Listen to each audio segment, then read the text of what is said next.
Hi everyone, ఎలా ఉన్నారండి? అందరూ బాగున్నారా? ఈరోజు అయితే ఏకాదశి కదా, పెద్ద పూజ అయితే చేసుకోలేదు, ఏదో చిన్నగా చేసుకున్నానండి. పొద్దున్నే లేచి ఇంటి ముందు కొంచెం ముగ్గు పెట్టేసుకొని ఇల్లంతా క్లీన్ చేసుకొని పిల్లలకి స్కూలు, మా వారికి ఆఫీసు, వాళ్ళకి కావాల్సిన లంచ్ బాక్సెస్ అని టిఫిన్లు అని ఇవన్నీ ప్రిపేర్ చేశాక ఇంకా ఇలా దేవుడికి అయితే దండం పెట్టుకున్నాను. యాక్చువల్గా వెంకటేశ్వర స్వామిది నా దగ్గర చిన్న ఐడల్ ఉంది కదా, పెడదాం అనుకున్నాను, కానీ క్లీన్ చేసి పెట్టి అస్సలు ఓపిక లేదండి. నాకు ఫుల్ టైర్డ్ అవుతున్నాను, ఎందుకో తెలియదు ఈ మధ్యన పనులతో.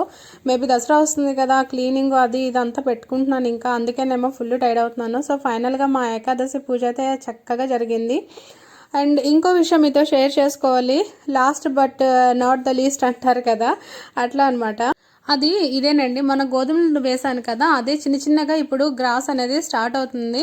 యాక్చువల్గా మంచిగా ఎండ తగిలితే మాత్రం ఇంకా నీట్గా వచ్చి ఉండేది. ఎండ తగలేదు మాకు, గ్రౌండ్ ఫ్లోర్ కదా, అందుకే లైట్గా వస్తుంది.